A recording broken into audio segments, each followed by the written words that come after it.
Hey y'all, it's Hot Rod here. I wanted to share a little video with you and let you know kind of my feeling about this.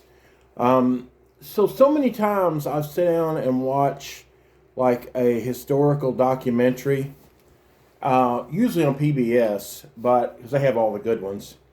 But anyway, it's just a noteworthy place that takes me in my mind back in that time. And I really am fascinated by what happened there, and yet today it still lives there, but it doesn't leave any sign of what happened in its history. Well, maybe it leaves a few signs, but that's to be discovered.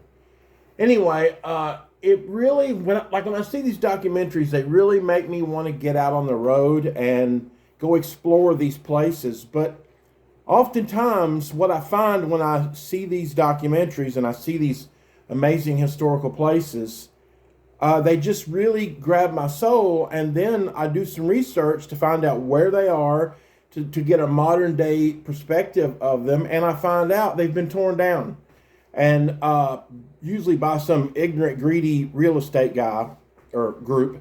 So it's really disheartening when I see this so many times. And in fact, I've thought about a statement that in all of history, the only thing it seems I can depend on anymore is at least the rocks don't change.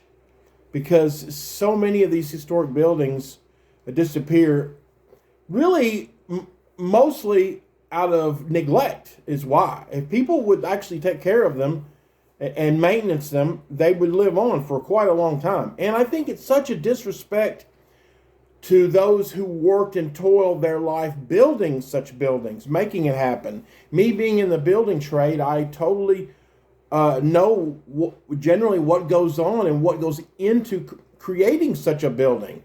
And especially back 100 years ago, it was a whole lot of hand manual labor, a lot more than compared to today. And not taking anything away from today, but it's such a disrespect when those buildings are torn down or are neglected because just out of neglect and laziness, that all that hard work is somehow just thrown away and dismissed. And so anyway, but sometimes I find myself in a position to experience these awesome buildings and the history, and so many times we just see them as what's in here and today. But really, if you can really get your mind to go in the historical, back in time thing, you can think what actually happened that building or even that vehicle actually saw. Actually lived through and experienced. I know that sounds kind of crazy because it's not like buildings have eyes, but still, they were there present for that event. Then it seems so notable to us, like plowing the fields with like a horse and a plow, or even the Civil Rights Act. Things that happened, just things that transpired many years ago. Those things are still left there, and they still hold the essence of that, and they hold the essence of the people who woke up in the morning, got their breakfast, got out the door to go work and build those buildings. So that's really what I want to convey when you see this video that I took in Indiana. It's such a good example of what I'm talking about right now, of a life that's lived in the past. But anyway, hope you enjoy this, and thanks for watching, and get out and explore and appreciate what someone else worked with their hands to make happen. And now for the show. As you're driving in these rural parts, you could be anywhere. Nebraska, Colorado, upstate New York, Pennsylvania, you could be anywhere.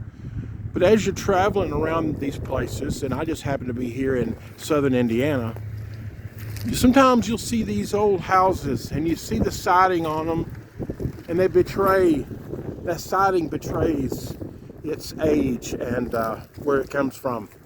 And this is a good example. As you walk up on it, some of the siding's been peeled away here. Pretty good sized place. And you see this right here. And this was a log cabin from obviously over 100 years ago.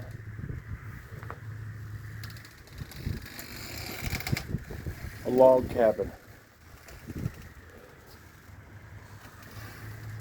Wow. So this place has seen some history.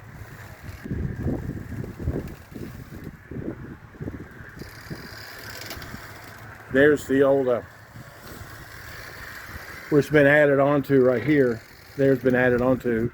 That's the old wood lath right there with the plaster coming through.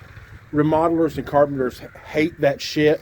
We hate that because it'll dull saw blades. You can't saw through it very easily without dulling the blades. It beats, shakes around, plaster comes off. It's a mess. But anyway,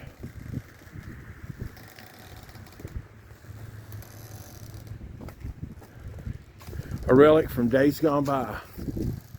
Pretty big house too, actually. Look at those coral up there on top.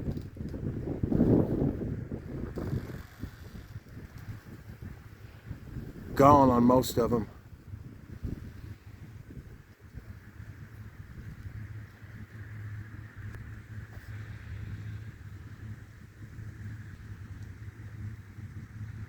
Wow.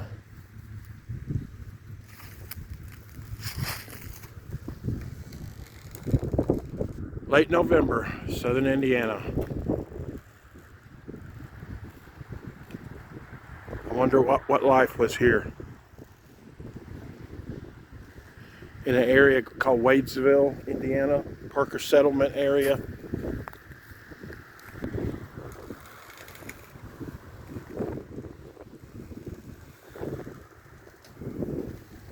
Peace out, Hot Rod. Just trekking around.